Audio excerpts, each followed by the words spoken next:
Hi folks, John Cordisco back again. One of my favorite tournaments, Tata Steel Chess 2016. This is round one action.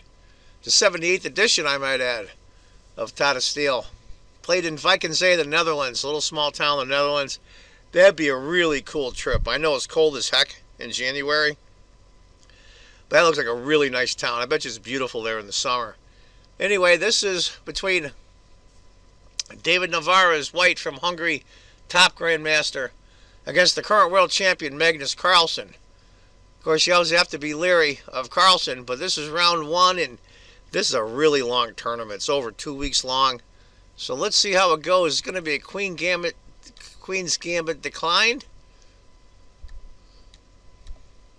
We'll go through, and then it eventually becomes the exchange. E takes, Bishop G5, H6. Bishop comes back for Navara, C6 for Magnus, just to reinforce the D5 pawn. E3 by Navara. And this is a move that I think Magnus was trying to take David out of his preparation or his book. It's not in the top three as far as moves go. Computer likes Bishop D6, Knight B6, Bishop B7, and all those developing moves. Magnus decides to go G5. Now, oddly enough, it doesn't change. See, that's a neat part about this move. Magnus must have been planning this against whoever, maybe even David Navara.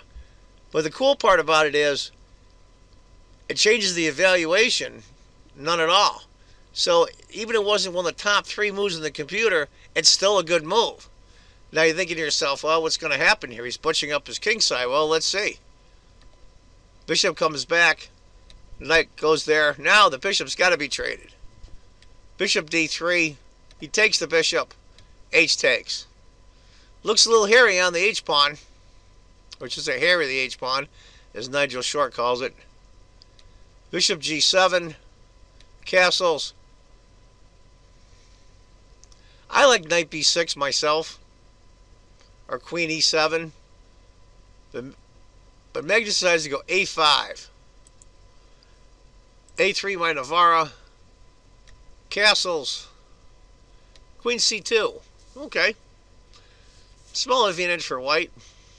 But that's what the computer says. Let's see how we look at it with our human eyes. I mean, it's okay. The knight on C3, there's not really many places for him to go. Maybe go to A4 and then C5. That bishop queen battery is bearing down, but not too good right now. Let's see what Rook D8. Let's see what Magnus decides. He goes B4. Pawn up.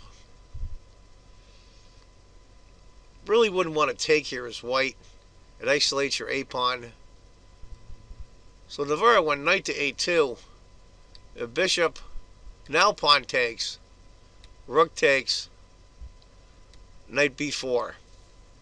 Yeah, the A pawn's isolated, but it's not the end of Western civilization. He's okay.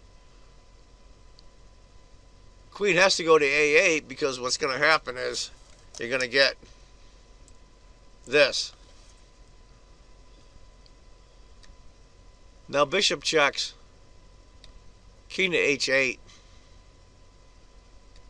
Bishop goes to F5. Now, I'll tell you the truth. The computer shows a tiny advantage for black. We'll call it even. But the reality of it is, it looks like white is doing really well here. But when you go to look at it and analyze it, it's not really there. Now that bishop on B7 is worthless. I mean, his position is not bad for Magnus, but it just looks so promising for white. But that's not the reality of the position. Knight to B6. Knight E5. Now it shows the computer showing that it's ganging up on the C6 pawn. Pretty funny. Bishop takes. The knight. Pawn takes. Knight C4. Let's see what he does here. Queen C3. Rook takes. Not as good as knight takes, because after F4, C5, F takes, pawn takes, Queen B2.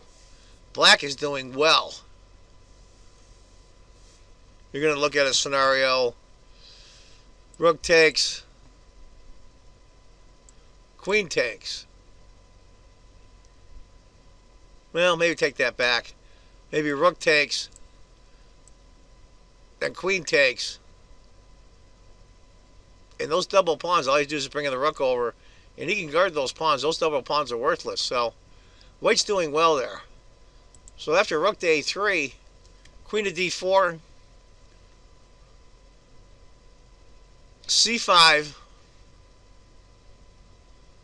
Again, knight takes c5 doesn't really do much. Because after knight d3, rook a4, rook takes, queen takes, knight takes, queen takes, pawn takes. White's looking very good there. So let's go back to c5. Rook takes, pawn takes, rook takes, rook takes. That's a weird queen exchange. Pawn takes, rook takes, rook b1. You see where this is going. Knight d2. Rook just moves, and we'll go through the last few moves here. And we see the repetition. And that's where they called it a draw. I think well done by David, even though he had white.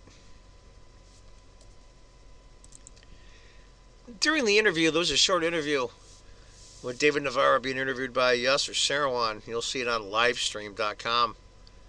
I think he was intimidated by Magnus Byrne, the world champion, so he wasn't going about to take any chances. It is the first round, so you want to cool it, cool your heels a little bit. Get acclimated to the area again, and I think well done by David. I think Magnus was on the edge, but it wasn't any fear of losing, but I thought his position wasn't that great. But nonetheless, it was a draw. So anyway, folks, that's one of the games from round one.